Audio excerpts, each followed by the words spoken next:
There it goes. Whoa. Live stream. Are we ready? Go ahead. Yeah. Shoot. Hey, everybody. It's a Monday morning when we're recording this. You could be watching it on YouTube anytime, but welcome aboard.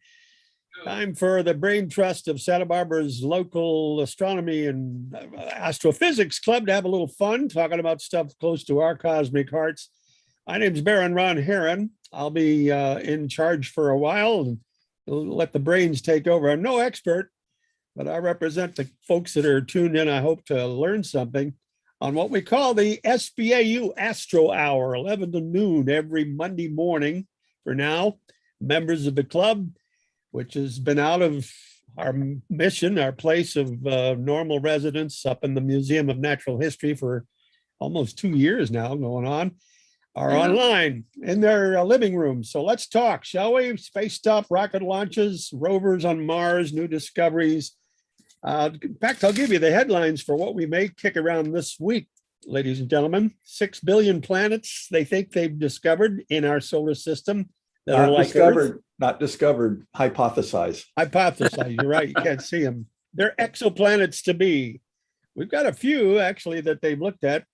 The great square of Pegasus, 4 stars. We'll talk about that. There's a new asteroid up there that they just discovered. And the Hubble has taken pictures of an Einstein ring. We also may get into what's called the Saros cycle of lunar and solar eclipses. So let's meet the brain trust, starting with the president himself. 3 seasons, going into 4. Wife Pat Forgy. This is Jerry Wilson. Hello there, sir. Good morning. Hello, white beard. Everybody healthy, getting their 3rd shot and getting electric cars, all of us. Tom Totten runs the show. On my screen, he's upper left. His lovely wife and artiste named Suzanne.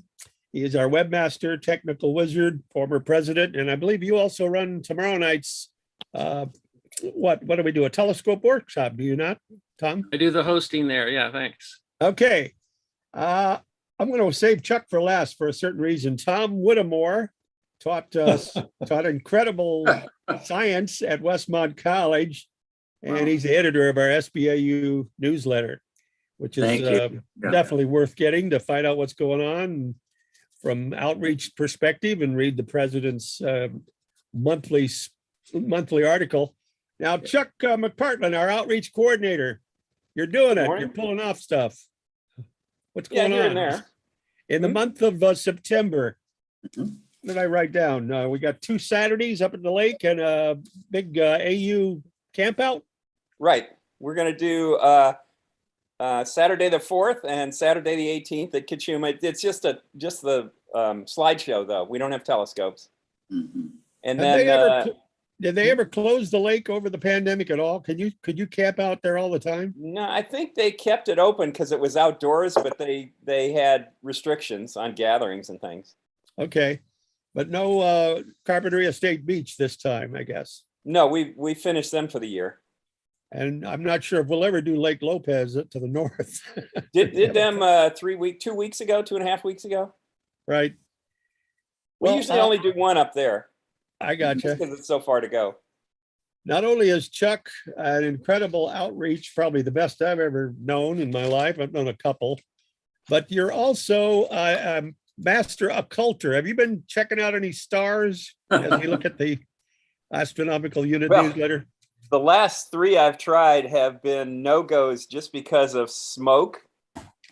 They've been dim target stars, and the smoke plus moonlight just made it impossible to do them. There's one tomorrow morning at 2:40 that I'm going to try that's like 99% for here, so it's a good one. But it looks like not just the marine layer, but clouds are coming in. So, it's one of those things that attracts clouds. Well, as long as we're on asteroids, we'll take care of this item that was sent among President Jerry's talking points. A new member of the Altera group of asteroids has been discovered. It's named 2021 PH27, near Earth asteroid. It's not in the belt, is it? Right. Could land here?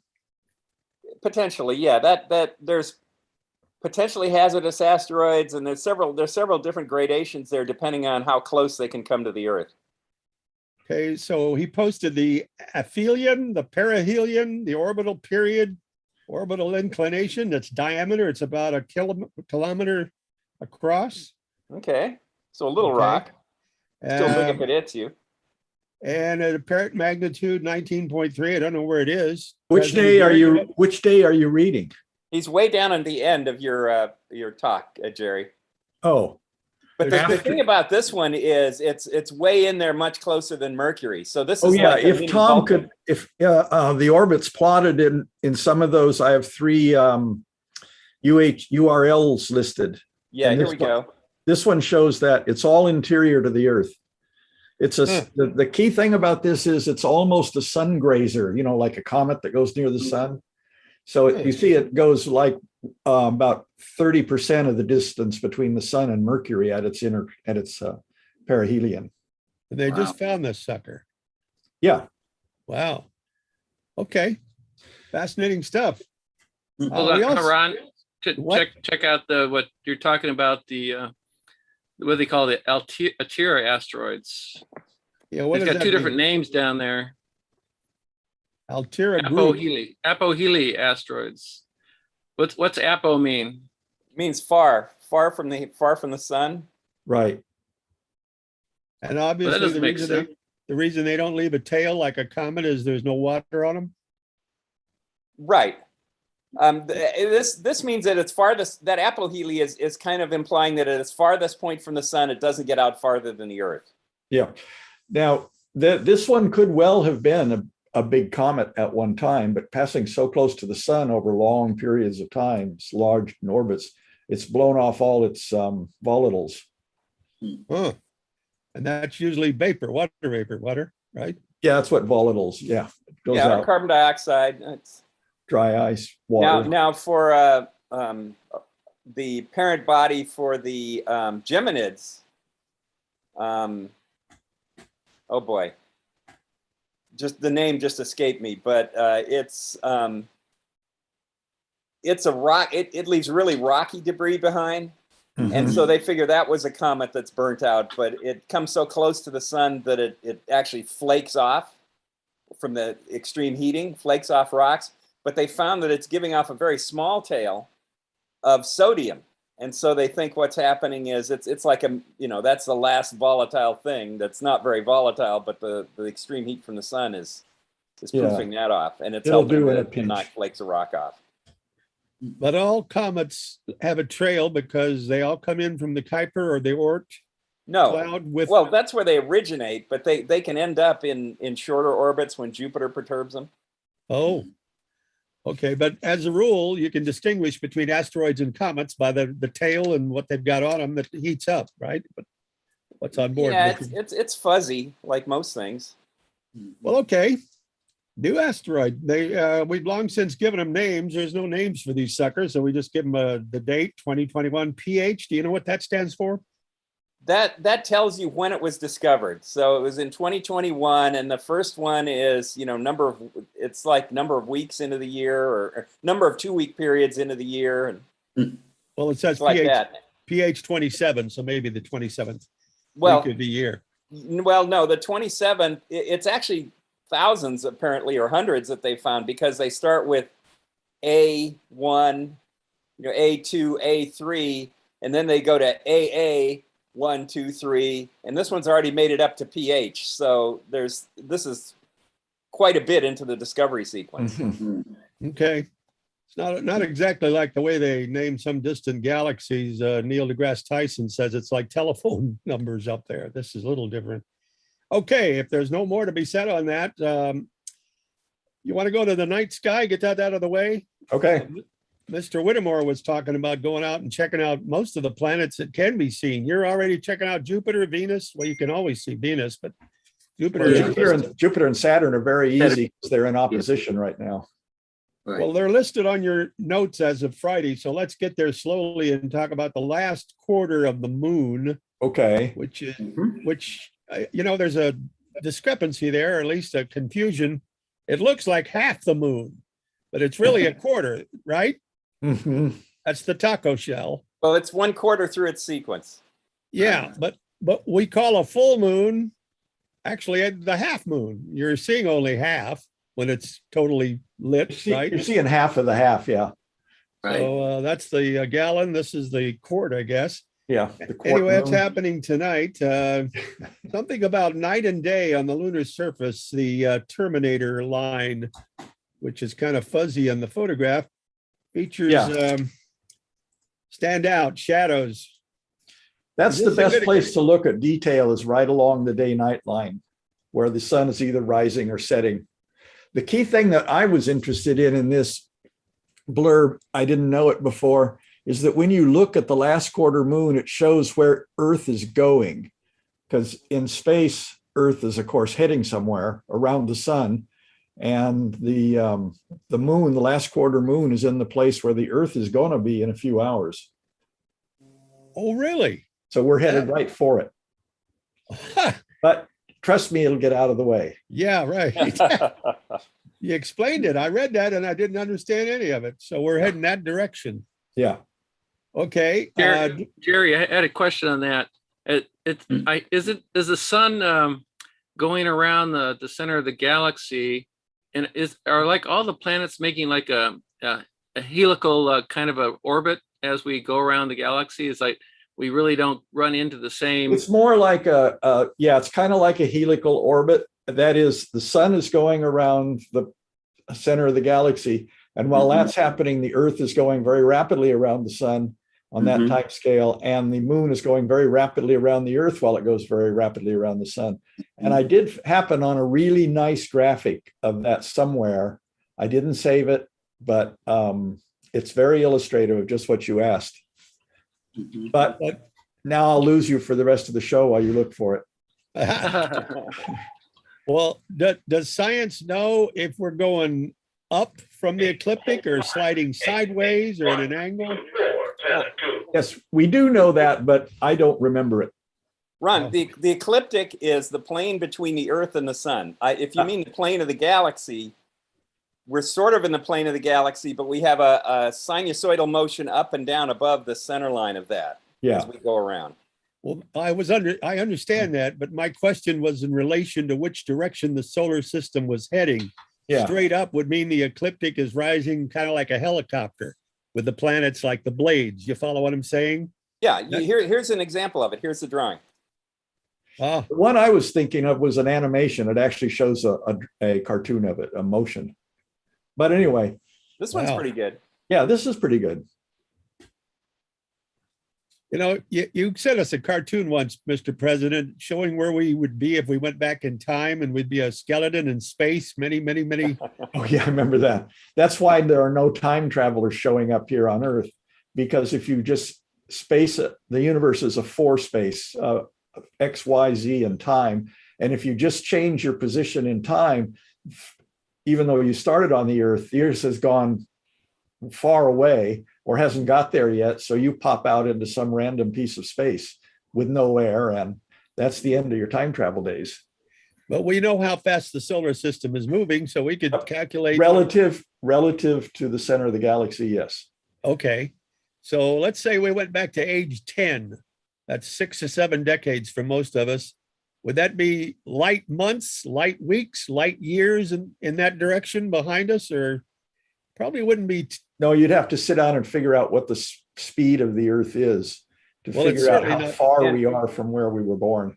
And you'd have to figure out all your motion relative to distant quasars and things too, because the galaxy itself is moving. Yeah. Wow. That sounds like a good freshman astronomy homework question. Well, we're going to have to get our two City College professors on, Kelly and O'Brien. No, what's the other? O'Connor. Let's do Tuesday. That's enough of the moon, ladies and gentlemen. Mars, Mercury, and Venus. There you go. Oh, let me point out one more thing about the moon. Okay. Picture that we had for the moon there. That moon, you see, it's highly colorized. This was a very enhanced color. It's the natural color of the moon, but you can't see the gradations with your naked eye. But these color variations are there, and they usually mean some kind of mineral. It's not a false color added for elevation and lower area. It relates to their spectral qualities. Wow. I believe. And it seems to be flipped here, but that's normal with a telescope. Yeah, I noticed that. Well, Yeah, I flipped it around on the photo here, so make Yeah, it the true when you last put it quarter. up, yeah, I noticed it looked like third quarter. Yeah. did Apollo 11 land on one of those brown spots? Are those Maris? This is the other side of the moon, Ron. This is the fourth quarter, the third quarter side. The Apollo 11 landed on the first quarter side. Yeah. Huh. So they Okay, landed well, in the dark, so this is Yeah. back but it after. wasn't dark then. Okay, Tuesday. All right, we're going to go to the heavens. If you, let's see, stand in a line, you'll find Mars, Mercury, and Venus at various magnitudes behind the setting sun tonight or tomorrow night. Mars sinks out of sight quickly, and the very much brighter Mercury, believe it or not, is magnitude 0. Yeah, it's quite right. Is that right? Yeah. It's 3.5 degrees high. But in the it's- western But from sky. here, it's down in the fog and the light, so you're not gonna. Yeah. This is an Gonna get smoked idealized out. landscape. Great sky stuff there, Tom. Thank you. So 3.5 degrees high in the western sky in the west, 30 minutes after sunset. Easier to spot, of course, Venus. Is it? Is that in this picture? Yeah. Right up there. All right. Magnitude -4. And then 16 degrees east southeast of Mercury, less than 6 degrees from Spica, the brightest star in Virgo the Maiden. We have a virgin in the sky, upper left. Over the next week, Venus approaches and passes this star, going further east along the ecliptic. There's that dreaded word again. Get a clear view on the horizon. Once the sun goes down, check out Mercury, illuminated. Let's see, in Venus, I guess all week long, they just happen to pick this day, Tuesday, is for maximum viewing. Yeah, the longer you wait, the lower they get.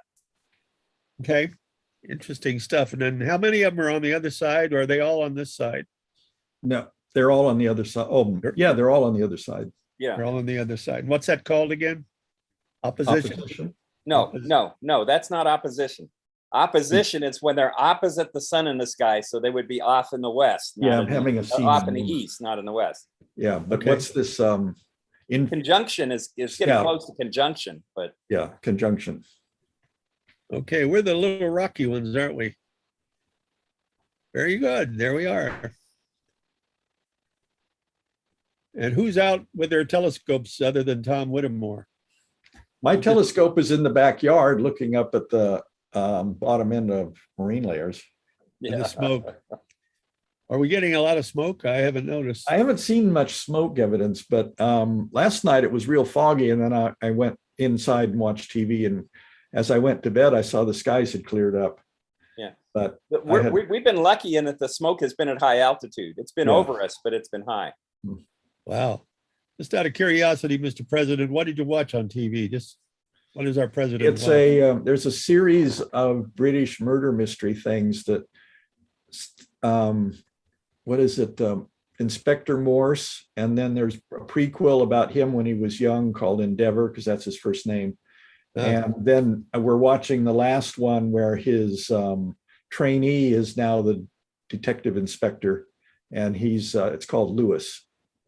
He's the latest Sherlock Holmes of Type of 20 thing. Yeah, they're on something mysteries. It's not Netflix. No, we're watching on Amazon Prime, I think. I don't know. I don't pay attention. Pat knows all that stuff. My son gave me Netflix, and I don't have the password. I can't get into any of it. Shall we go to Wednesday and talk Cepheids and variable stars? That's the one of the months. That's Comet Temple down there that you keep pointing at. Comet Temple. Have we talked about that? Oh, yes, many times. Remember It's way far out there. But Remember Comet? it's an easy periodic comet. So the observatory software I use has that one listed because it's been known for a long time. The Is it new not one- ID'd on our sky map here?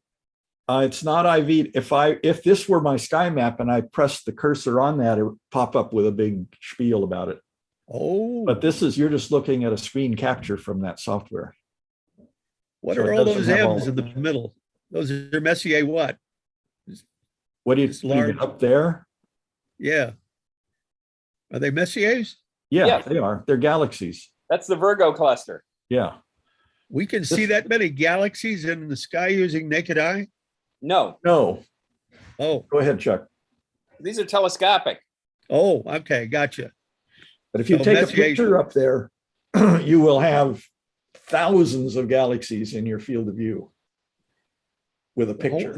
This group is bunched together. Are they the satellite galaxies It's between no, us and It's the Virgo cluster. Yeah, it's a cluster so- of galaxies.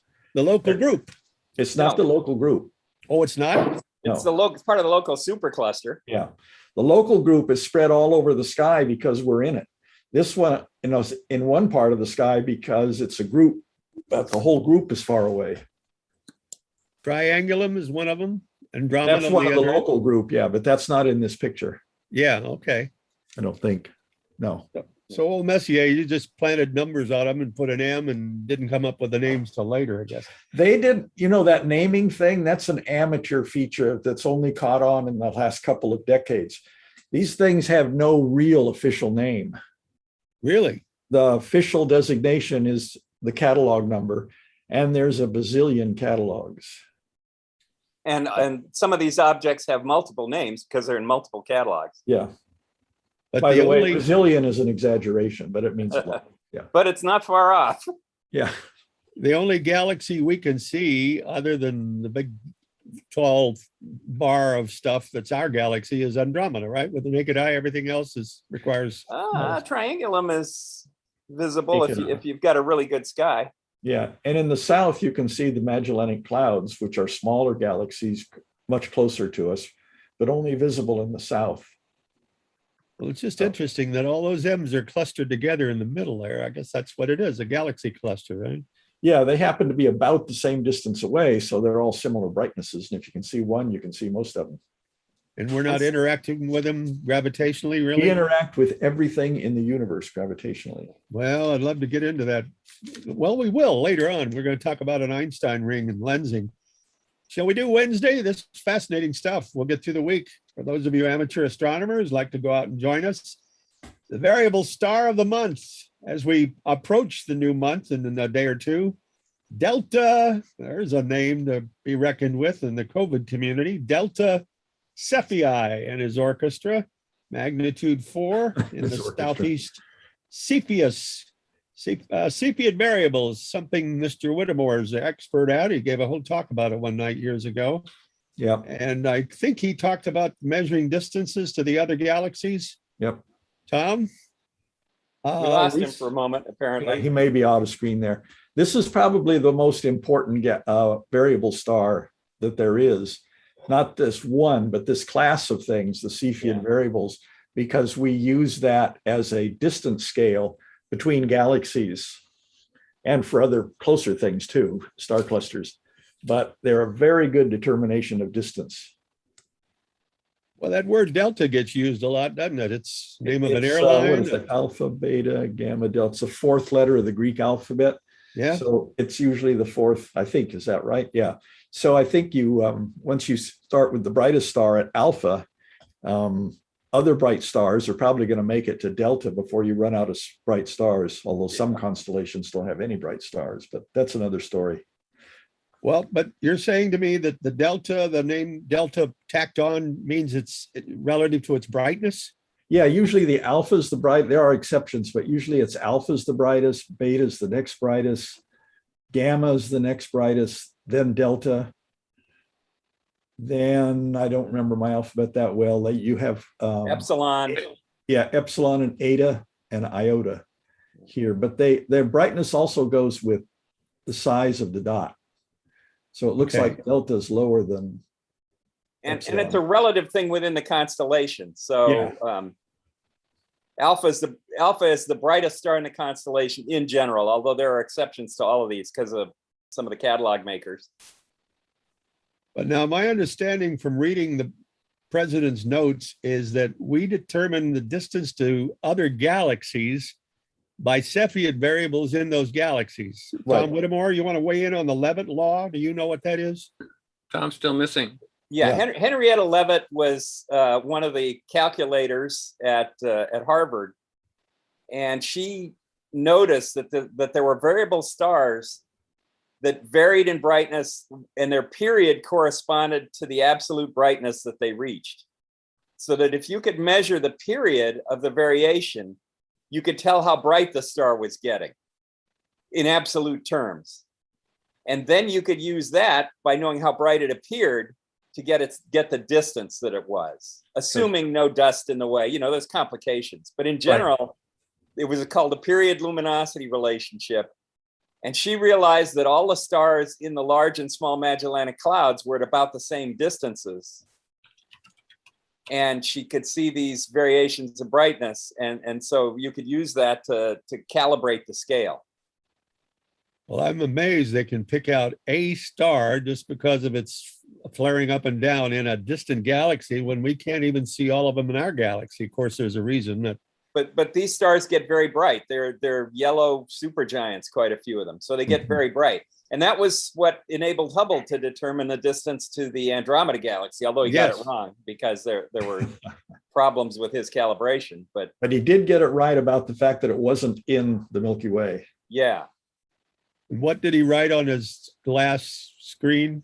He wrote VAR with 2 lines pointed at it for variable. Yeah. Because he found an individual star that was variable in the Andromeda galaxy. And he found it with the new 100-inch telescope on Mount Wilson back in the 20s. And he probably put a couple of exclamation points in there too. Yeah. Well, I'll be honest, I don't totally understand it yet, but I'll get it sooner or later. Why that determines how far it is. If it were in the same star we're doing it here, and I assume we have them in the Milky Way, would it be different times? No, it would be different brightness. But there were ones like Delta Cephei here in our galaxy that you could determine the absolute distance to by trigonometry. And so you knew how bright they got absolutely. And if you see one with the same period, you know it got the same absolute brightness. But from how bright it appeared, you could tell it was farther away. Here's Hubble's notation there in the upper right. Yeah, but very blurry. Yeah. Not a very good resolution scan. And that was the turning point. That's what keyed him to tell us or learn that the universe is expanding, isn't it? That was later. This one solved the problem of the argument predating that discovery of whether the spiral nebula, because they didn't call them galaxies, they called them spiral nebula. They thought they were just gas clouds with a twisty shape to them. Whether these spiral nebula were in the Milky Way and part of our galaxy, or they were other galaxies outside. And that settled the argument. Okay, well, that's a Cepheid. Are Cepheids as plentiful as binaries? Are at least half the stars out? They're not. I don't think so. They're rare.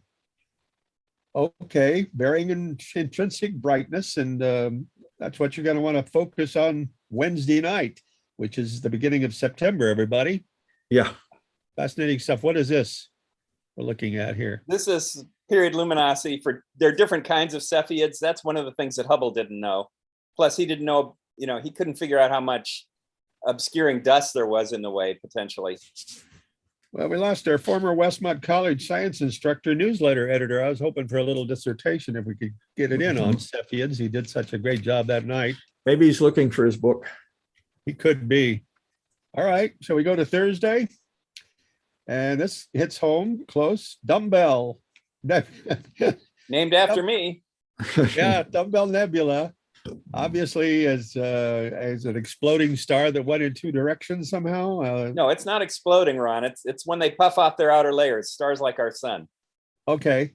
Is it a planetary nebula? Yes. Yeah. It is. It explained that it has nothing to do with planets. M27. It's in Vulpecula, the fox. Wow.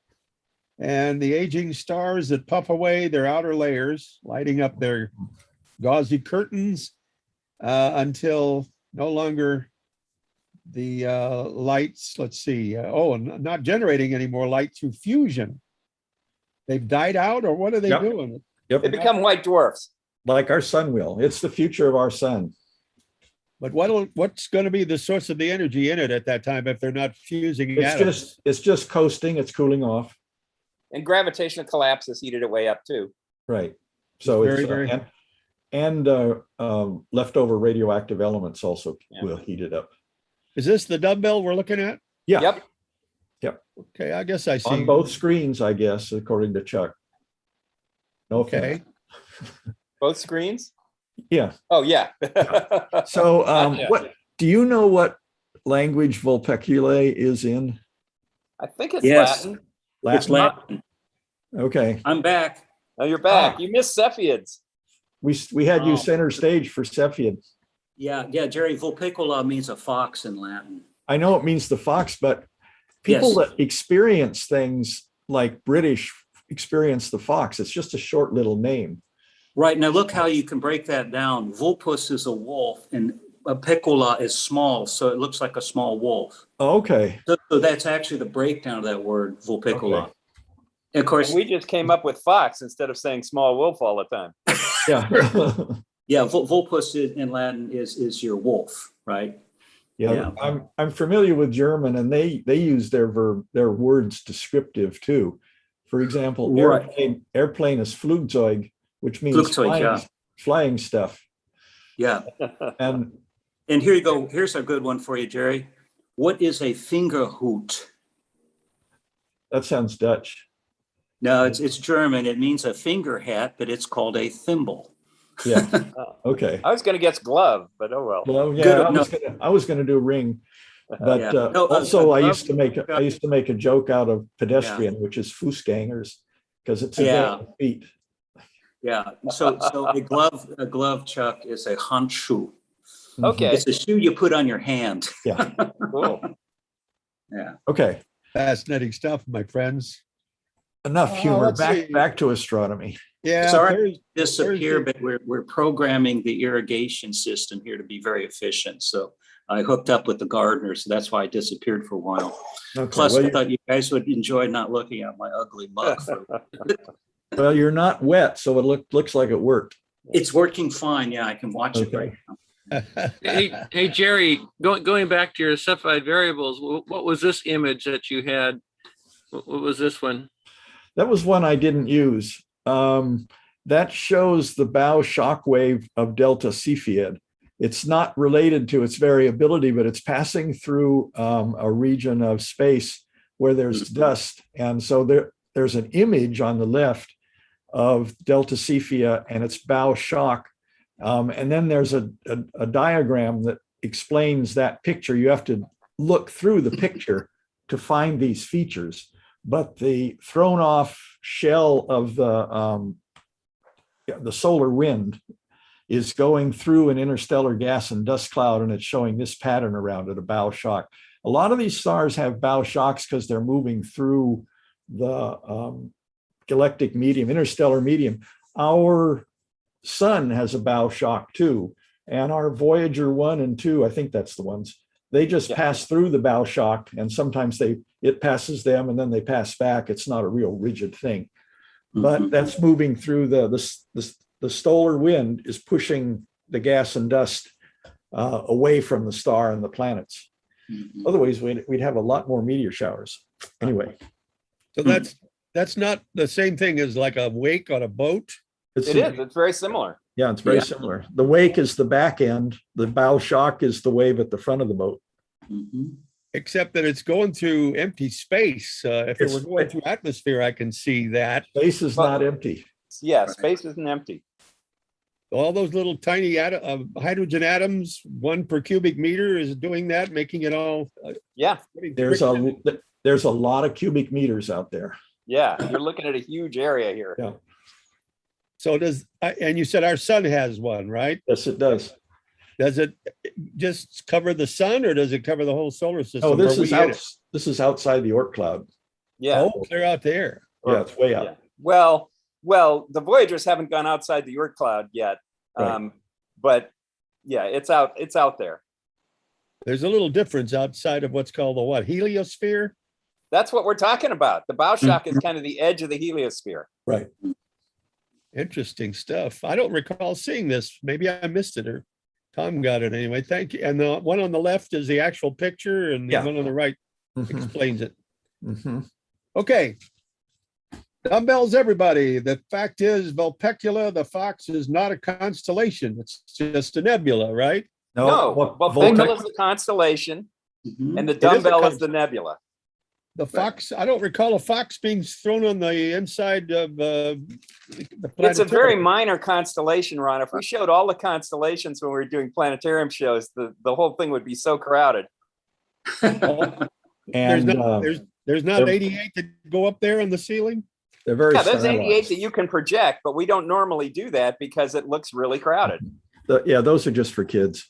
I got you. Those Okay. kids. Ron, the Vulpecula is one inside the summer triangle as well, Yeah. along with Sagitta, the arrowhead, Mhm. and of course the swan head is in the middle of the triangle. Mhm. Well, the central star, that would be inside the nebula, grows dim, and the nebula goes dark forever after losing its fusion. Yep. But There's a we can lot of see- dark, I don't want to mix up things here, but there's a lot of dark matter out there that's just regular matter that we can't see. It blocks things, but it's not dark matter. Yeah. It's just that's- matter that's dark.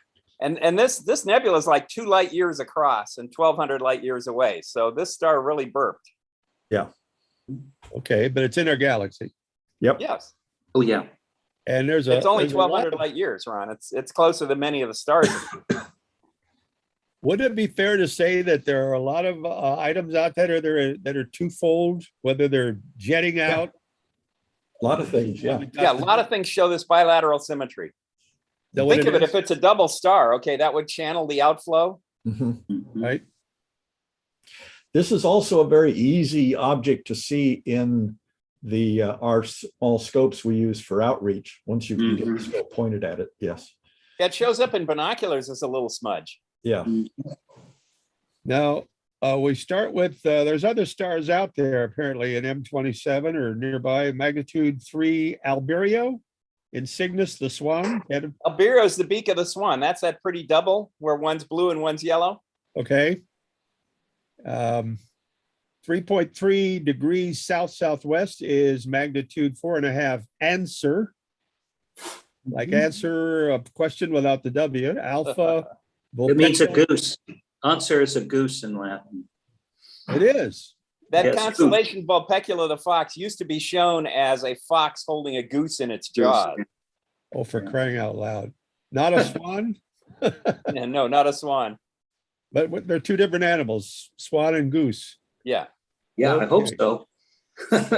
Well, answer is Alpha Vulpeculae, LAE. Not sure how that's pronounced. Yes, and look at the different red designations from different catalogs. You have the name of the star, Answer. You have Alpha Vulpeculae.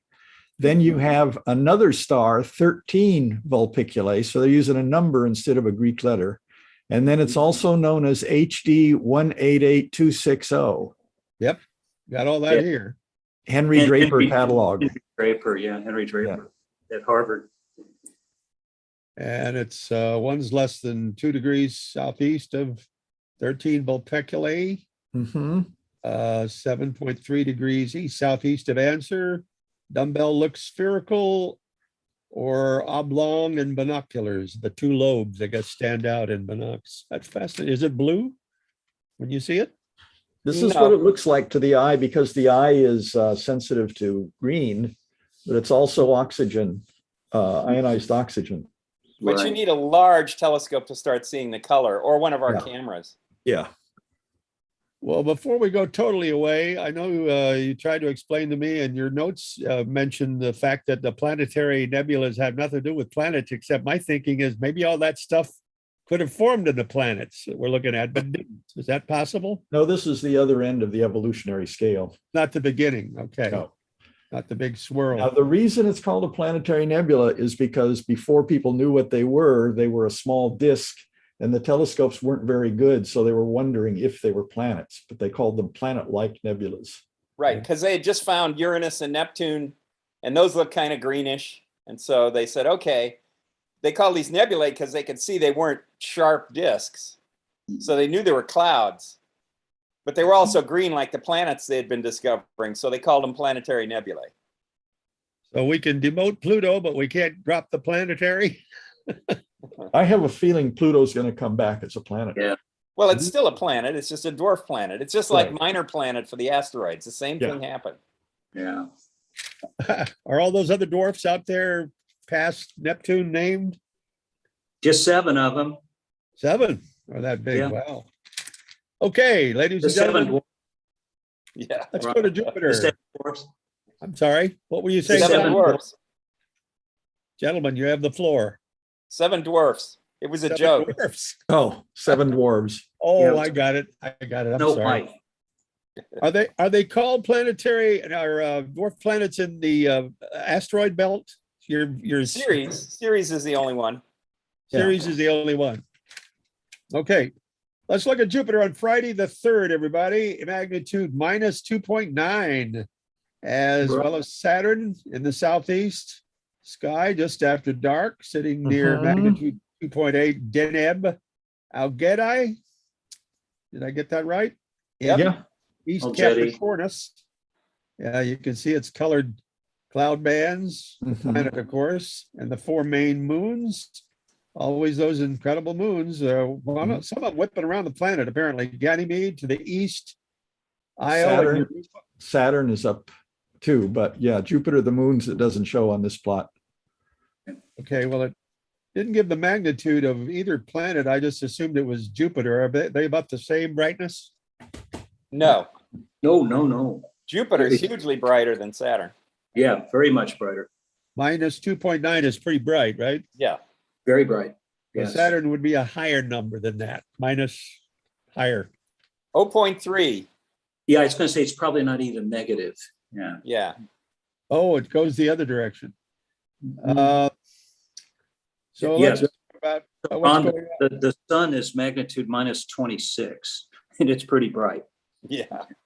A Well, full you're gonna moon be is -13. Full moon is -13. Very bright. Okay. There's tons of stuff going on Friday, but I guess every night you can see the planets. Yeah, Depending on Jupiter and Saturn are going to be up and well placed throughout the next few months. Yeah. well, hopefully we'll have a sky to watch it. Yeah. We got a request from Hope School to come out, and they wanted to have an outreach in the fall and an outreach in the spring. And in the fall, they wanted to do the moon, and in the spring, they wanted to do the planets. And I had to tell them, you're going to have to kind of reverse that order, because if we wait till the spring, we're not going to have too many good planets to look at. And now we have Jupiter and Saturn if we do it in the Yeah. fall. So I still haven't heard back from them, but hopefully they'll flip that around. Aren't you a little worried about Delta getting worse? Yeah, we haven't Mhm. decided on that yet, but right now we're discussing planets. We'll do viruses next. You want to do the Saros cycle of lunar, since we only got a quarter hour left, and it looks like this is similar to something Tom Whittemore brought up a week or so ago. Something about eclipses. Yeah, that's why it's in here. Although I Is forgot to put it in initially. The Saros, Saros cycle of lunar and solar eclipses. Somehow they got this down to a formula. I'm not sure if it's math. A total of 223 synod months. Synodic months, yeah. Synodic months. How many days? 6,585. Well, it's a little over 18 years, Ron. 18 years and 10 or 11 days and 8 hours. And that never changes, or that just from here for the next 18, and then it might become a different No. lineup. No, What is that? it'll change very, very gradually. Yeah. Really? Yeah, unfortunately, it'd be better to have a real nice visual here, but basically the reason we don't get lunar and solar eclipses, every cycle is because the moon's inclined by about 5.2 degrees to the plane of the ecliptic. And so it bobs up and down. It just bobs up and down. Okay. But every now and then you get a season of eclipses, and that's called the cycle of Saros. Okay. And that's a little bit more than every 18 years. So again, a visual would help considerably here.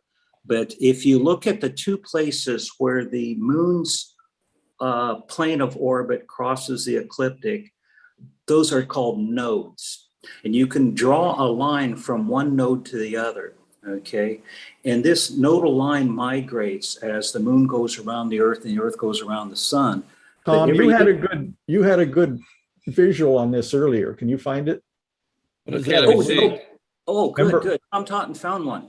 Maybe I made the joke about it being a Earth-centered solar system. That was Okay. the graphic I put up, but Oh, Tom said he had sorry, another you one. put, okay. Okay. Nodes. Yeah. Anyway, I'm what you've looking- got up now is the instruction manual for the Saros cycle on the anti-Kytherian mechanism. The Saros cycle is machined into the anti-Kytherian, whatever that Device, is. yeah. That Mhm. little machine they found in the water off Turkey. Yeah. So it's a piece of ancient knowledge that is empirically based. It's not based on a fundamental understanding of what's going on. Right, right. And that has been added. We understand now what's going on, and that's what Tom is explaining. Tom Whittemore is explaining. Oh, okay. Yeah. So, again, a visual would be great here. Yeah. But this line of nodes, okay, you can imagine it migrates, okay, as the moon goes around the Earth goes around the sun. When this line of nodes is in line with the sun and the Earth, that's favorable for solar or lunar eclipses, okay? When it's not aligned, let's say perpendicular, then it's not a very favorable season for eclipses. That's pretty good, Tom. Yeah, we're going to keep That's you. pretty. Tom. That's pretty good. Okay. Fantastic. Yeah, and so you can see the plane of the Earth's. I'm sorry, the moon's orbit is. Tom, you inclined- need to stay on that and keep it big. Well, because Yeah, I was trying to make it big. yeah, okay. That's okay. good. That's good.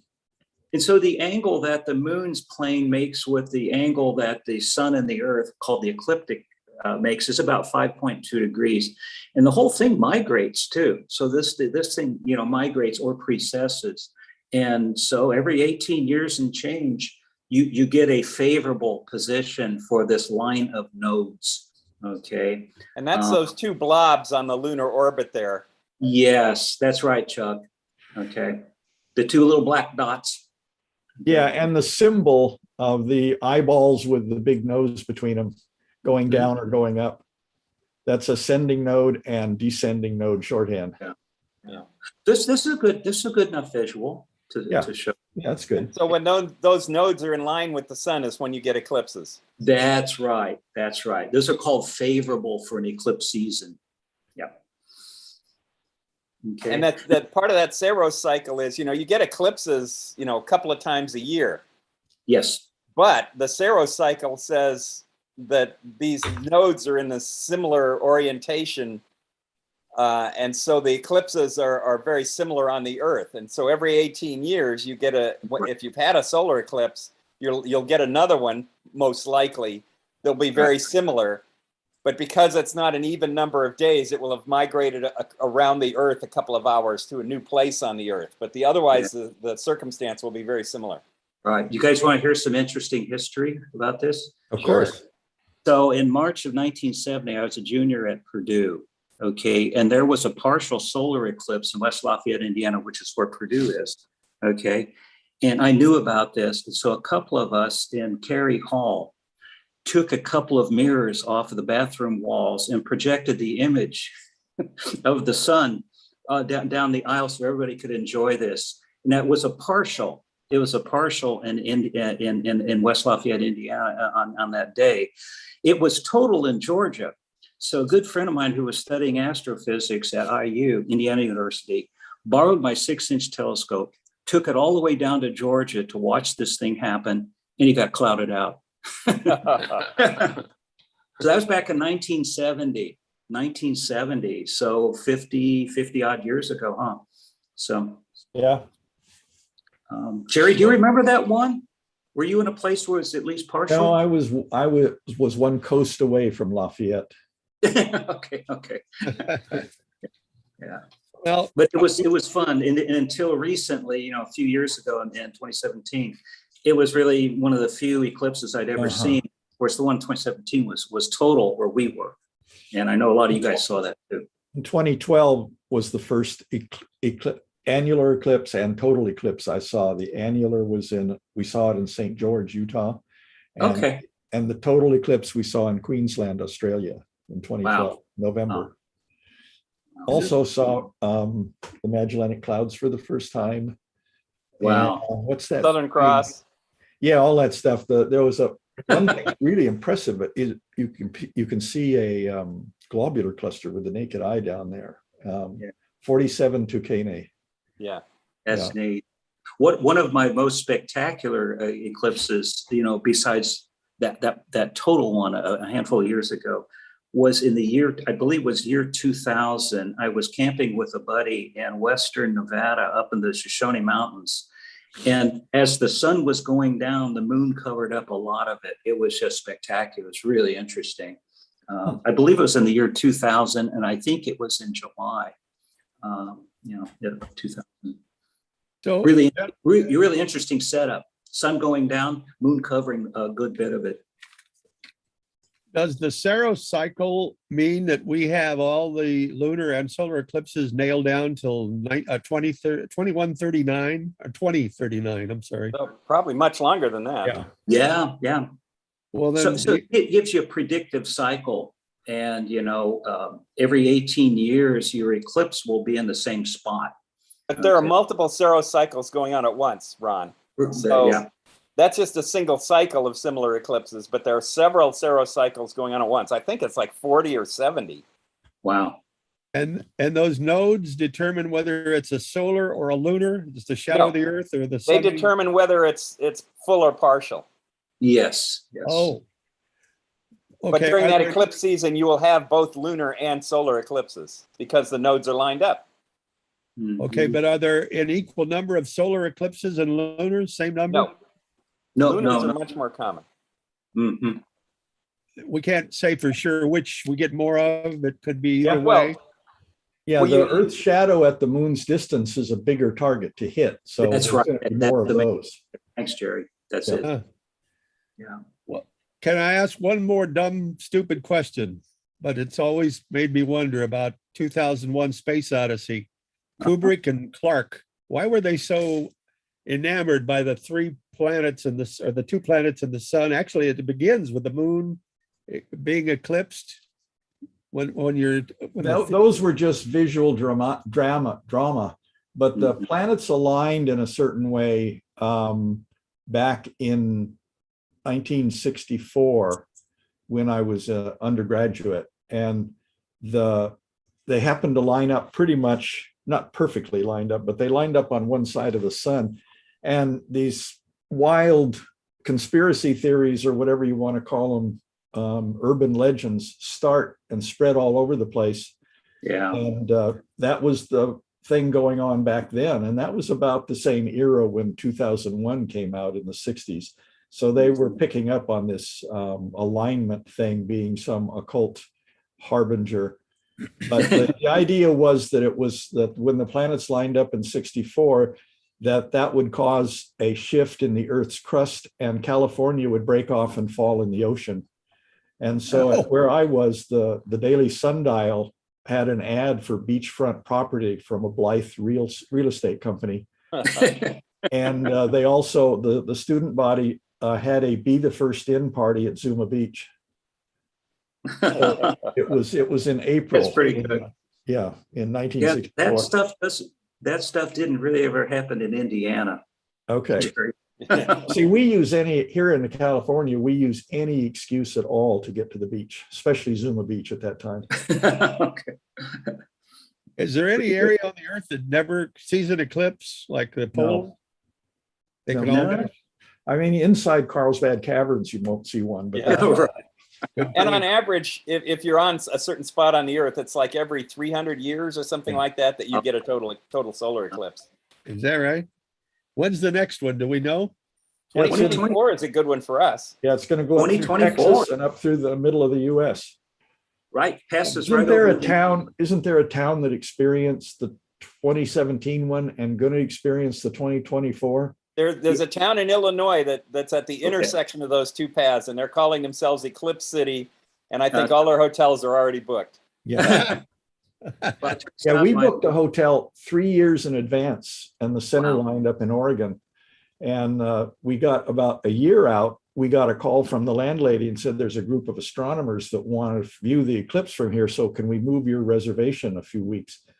And I told her, no, you've already rented to a group of astronomers that want to view the eclipse. We were going up to Wyoming, and we couldn't find a hotel except 2 hours away from the center line. Yeah. So that Yeah. morning we had to get in the car and drive 2 hours to the eclipse and drive 2 hours back, spend the night, and then drive home. See, Yeah. it pays to plan ahead. Yeah. Yeah, well, it turns out that the eclipse path went right over Greenville, South Carolina, where my brother-in-law lives. And so we watched it at a church. Oh, here's apparently Thomas pulled up an annular in 2023 here. Aha. Oh, look at that. It's going to miss us. Well, not if you go to the center line. Yeah. Looks like it's going off the coast of Oregon there. Mhm. And there's the one going up through the middle of Texas. Yeah. Right, it 2024. goes right over Indianapolis there, Yeah. right in the middle of Indiana. Mhm. Well, That's a speaking longer drive than Wyoming. Yeah, yeah, Now that's April. Is that hurricane season or tornado season or anything? yeah. It's definitely in tornado season in Indiana. Okay. Cloud season. The cloud season. I've Yeah, given the it weather up. Telescopes are just a cloud magnet, and there's no way Yeah. out of it. Yeah. Gentlemen, we're getting down to the wire. We're not going to be able to talk about Einstein rings, but I would like to ask one question about that concerning an eclipse. Does any of you, when you see a solar eclipse, a total one, see that lensing that proved Einstein was right?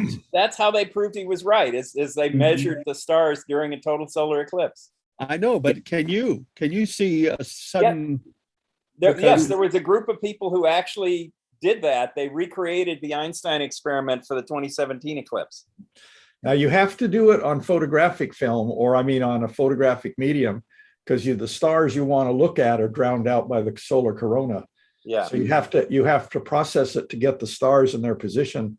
But in the 2017 one that we viewed in Oregon, the star Regulus was just about a solar diameter or two away. Now that wouldn't show the Einstein shift due to gravity, but it was interesting that you could see such a bright star in the corona of the sun. Yeah. Mhm. And if they'd lucked out and Regulus had been closer, then they could have used Yeah. it. Yeah, yeah.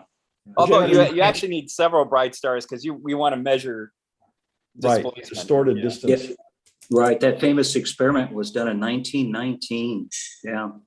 And if you have the right equipment, that's another reason to want to see a solar eclipse. You Yeah. certainly wouldn't see it with the lunar, would you? The moon's not enough to No. bend the light. It bends the light, but just not enough for you to measure it. Yeah. Right. Right. And the telescopes we use for solar observing are easily capable of taking the necessary pictures. Mhm. Aha. Okay, gentlemen, we're down to the wire. I thought I would share with you a forwarded Jerry cartoon that Tom probably doesn't have time to call up, but you remember it well. The fellow scientist shows up finally, and the observatory says to his buddy, "I'm sorry I'm late. You know how the universe keeps expanding and all." That's on there. And then there's the stick figure teacher at the blackboard with a pointer saying to the science class, see if you can figure this out. After a star begins fusing hydrogen, it may reach a stable equilibrium in which it separates from Massachusetts and develops a thriving lobster industry. It's known as the main sequence. That's pretty cute. That's got to be That's XKCD. Yeah. Go Okay. back to the mothership one. Oh, is there another one? Mothership? What are you talking about? Oh, yes. I didn't know how to describe that. Here I fix you a snack. Space is cold. Take a sweater. Don't abduct any strange women. Come on, stop it. It's the mothership. Also, Jerry, you spend too much time on the web. yeah, but I don't know. We That's love what my them. wife tells me. Yeah. Can I just read you one quick clipping from the Lompoc record that came out recently?